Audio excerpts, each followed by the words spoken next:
Drop it.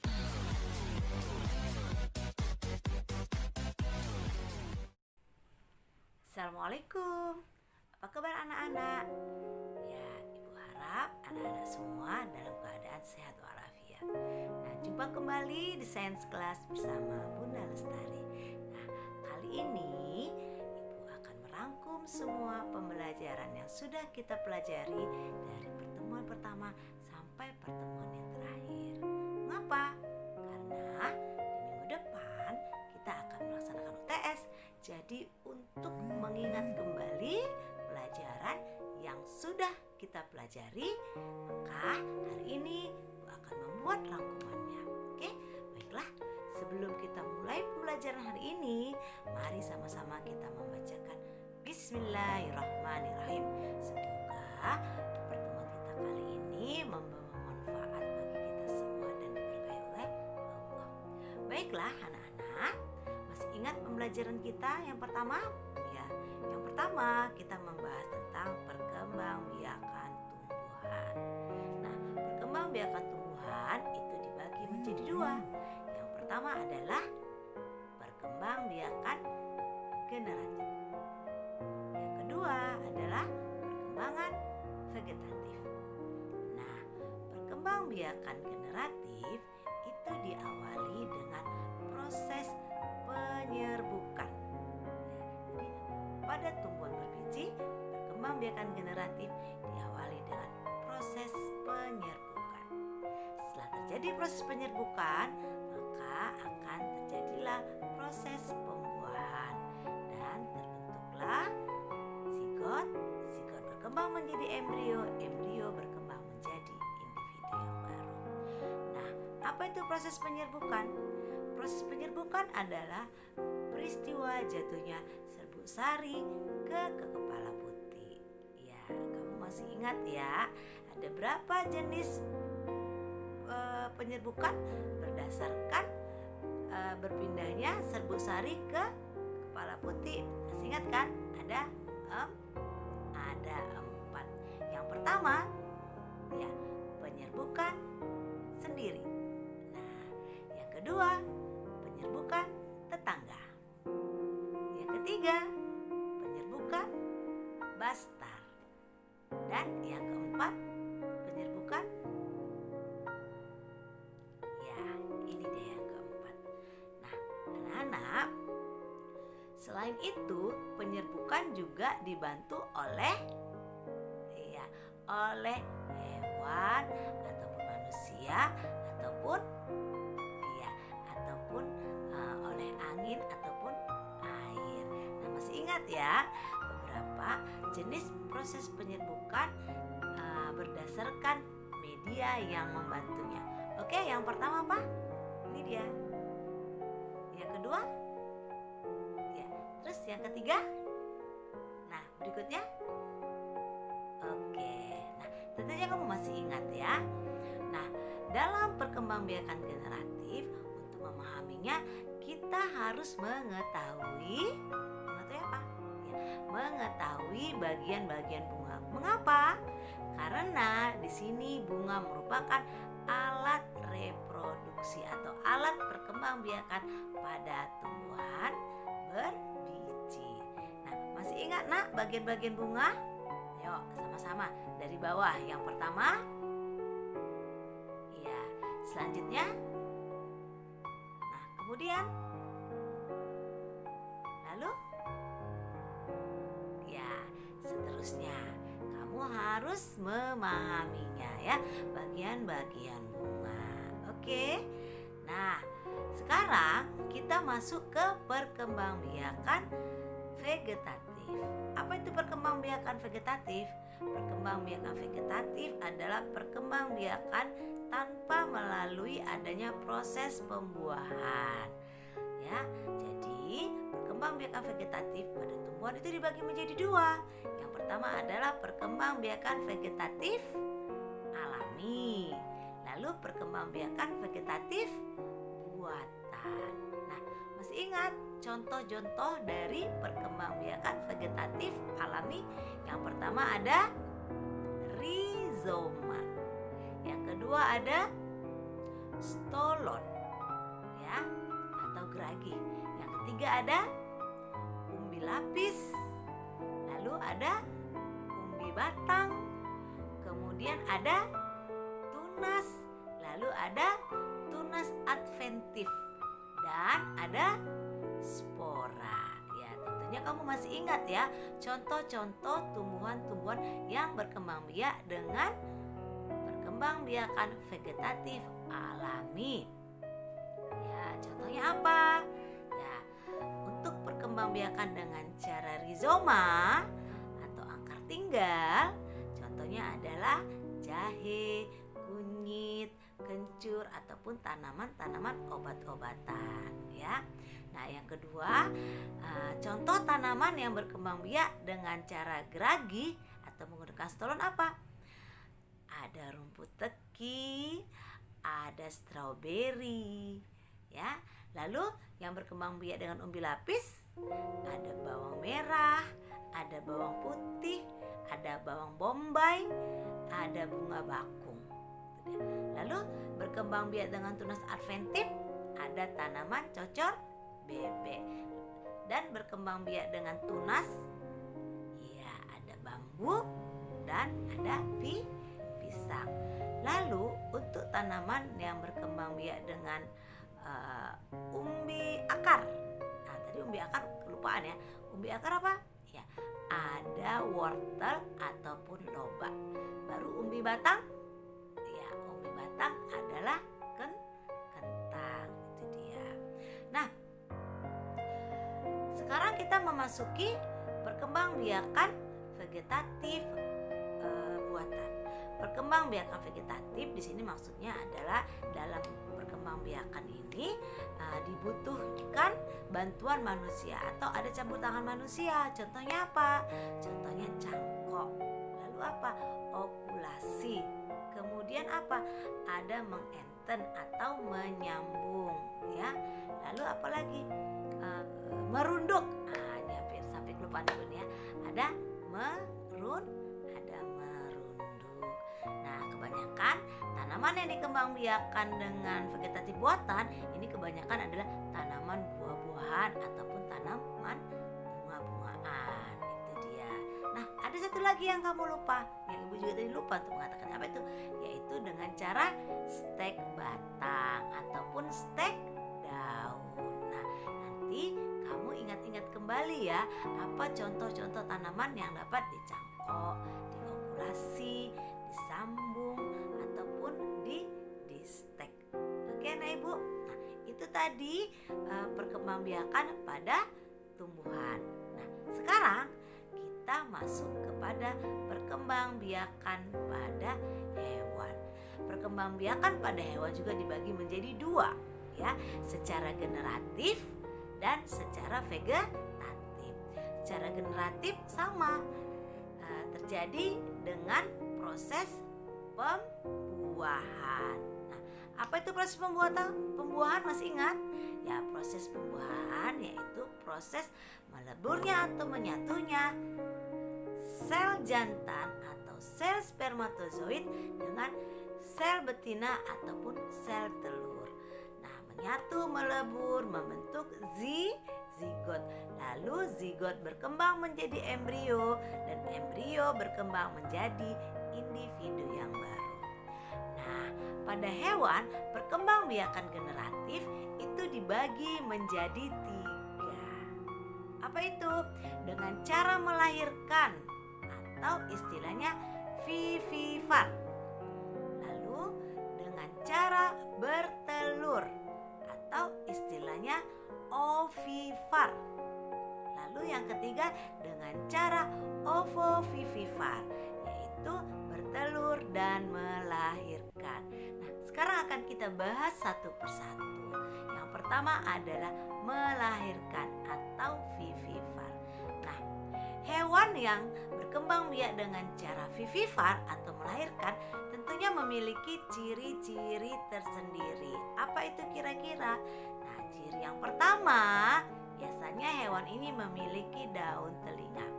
Lalu hewan ini biasanya permukaan tubuhnya ditutupi oleh rambut.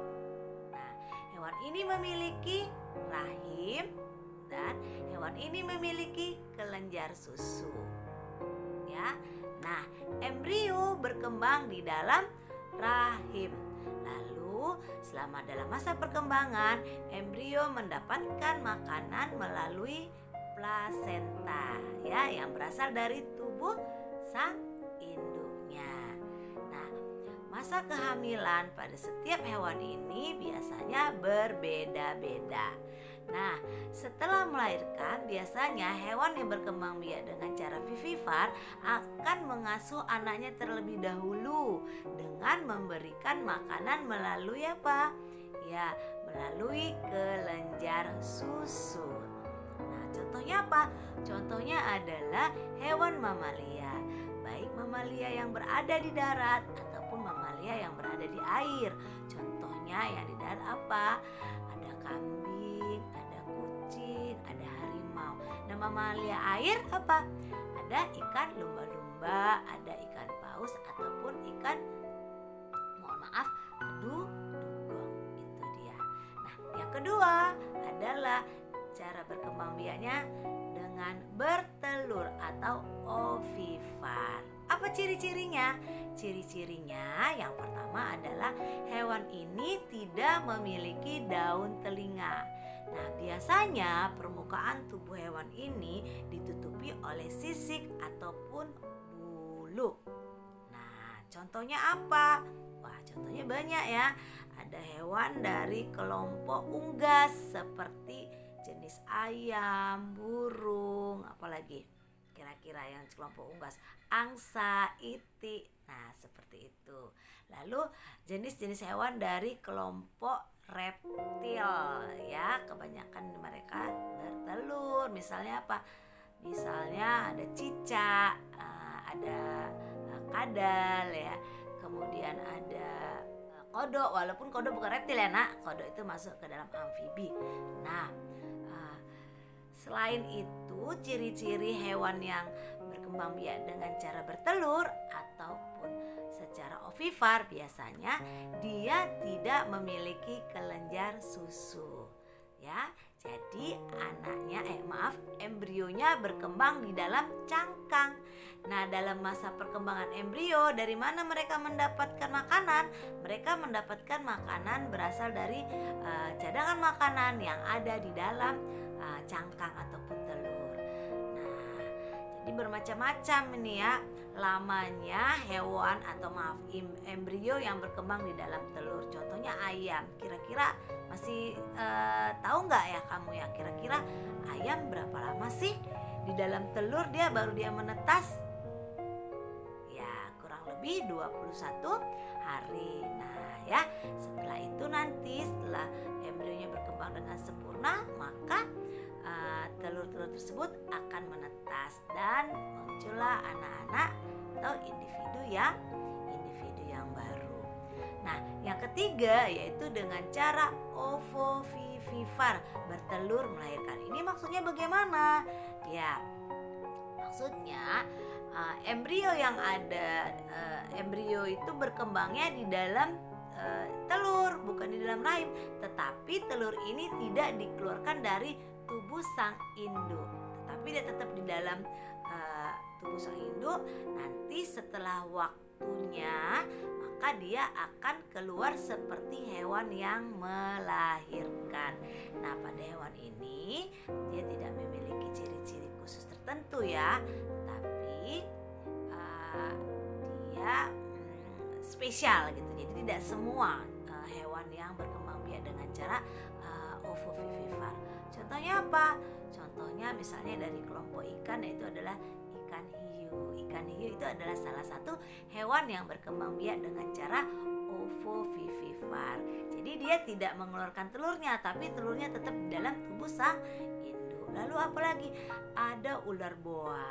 Nah, ular boa ini termasuk jenis ular-ular yang besar. Contohnya apa? Contohnya ular piton ataupun ular anaconda. Nah, selain itu apa lagi? Ada jenis kadal air atau salamander. Nah, itu dia contoh hewan yang berkembang biak dengan cara ovovivipar atau bertelur melahirkan. Nah, kedua, berkembang biak dengan cara vegetatif. Nah, apa contohnya berkembang biak dengan cara vegetatif? Nah, ada yang berkembang biak dengan cara membelah diri. Nah, membelah diri ini contohnya adalah hewan-hewan yang bersel satu, misalnya amoeba ataupun protozoa. Baru ada yang berkembang biak dengan cara partenogenesis. Apa maksudnya dengan cara partenogenesis? Nah, contoh hewan yang berkembang biak dengan cara partenogenesis itu adalah komodo. Jadi komodo selain dia berkembang biak dengan bertelur, tapi dia bisa berkembang biak dengan cara partenogenesis. Nah, maksudnya apa? Nah, biasanya kalau hewan yang bertelur itu kan dia harus dibuahi dulu itu baru dia membentuk individu baru. Nah, pada partenogenesis ini sel telur itu tidak dibuahi oleh sel spermatozoid. Jadi telur yang tidak dibuahi itu akan berkembang membentuk membentuk embrio gitu, sehingga nanti embrionya itu berkembang membentuk individu yang baru. Nah, ini biasanya keadaan seperti ini akan terjadi apabila sang induk betina dia sudah menghasilkan sel telur tetapi tidak ada sel jantan yang membuahinya. Itu terjadi pada komodo. Selain pada komodo, apa biasanya ini juga terjadi pada serangga-serangga, misalnya pada lebah ataupun pada laba-laba gitu ya. Nah, yang ketiga itu adalah berkembang biaknya dengan cara fragmentasi. Nah, kamu masih ingat enggak video yang Ibu sampaikan pada pembelajaran yang lalu tentang perkembangbiakan cacing planaria ya? Cacing planaria itu sebenarnya bisa berkembang biak dengan cara generatif, bisa dengan berkembang biak dengan cara vegetatif. Yang vegetatif itulah tadi yang namanya kita sebut dengan fragmentasi. Itu apa? Ya, bagian-bagian tubuh cacing yang sudah terpotong-potong itu bisa membentuk individu yang baru. Tentunya kamu masih ingat ya. Nanti kalau kamu nggak ingat, kamu bisa buka lagi video yang Ibu sampaikan sebelumnya.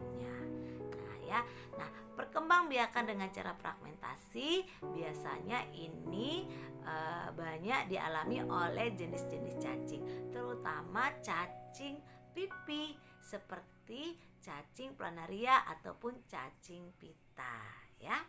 Nah, berikutnya adalah dengan cara bertunas ya. Jadi hewan ada juga yang bertunas. Nah, bukan hanya tumbuhan, tapi hewan juga ada yang bertunas. Contoh hewan yang bertunas adalah hewan hydra. Hydra ini biasanya banyaknya di air tawar gitu. Jadi kalau kamu misalnya punya akuarium yang sudah lama nggak dibersihkan, biasanya itu ada itu di hydra itu. Nah, nanti kamu lihat lagi video yang pernah Ibu sampaikan. Di situ ada cara perkembangbiakan dengan cara bertunas, yaitu hewan ya. Nah, apalagi nak? Tadi udah ada yang pertama, udah ada membelah diri, lalu ada partenogenesis, lalu ada fragmentasi, lalu ada tunas. Sebenarnya ada juga satu lagi, tapi ini Ibu nggak sampaikan kemarin ya. Ada satu lagi dengan cara spora ya. Ada juga hewan yang berspora, bukan hanya tumbuhan tapi hewan juga ada berkembang dengan spora. Contohnya apa? Contohnya adalah hewan plasmodium. Plasmodium ini adalah penyebab penyakit, sebenarnya penyebab penyakit yang dibawa oleh nyamuk penyebab penyakit malaria gitu. Jadi plasmodium ini juga dia bisa berkembang biak dengan spora ya. Nanti kamu bisa cari-cari informasi lagi ya. Nah, Ibu rasa hanya itu rangkuman yang bisa Ibu sampaikan. Nanti kamu coba-coba lagi mengulang kembali semua materi-materi yang sudah Ibu sampaikan ya. Jangan lupa dibaca-baca lagi, lihat lagi contohnya. Kamu bisa lagi mencari referensi dari buku-buku lain ataupun dari sumber-sumber lain selain dari yang Ibu sampaikan ya. Baiklah, mungkin sampai di sini aja yang Ibu sampaikan. Jangan lupa persiapkan dirimu untuk menghadapi ujian UTS minggu depan. semangat, tetap jaga kesehatan supaya kamu nanti bisa berhasil dalam melaksanakan ujiannya. Baiklah, begitu aja. Wassalamualaikum warahmatullahi wabarakatuh.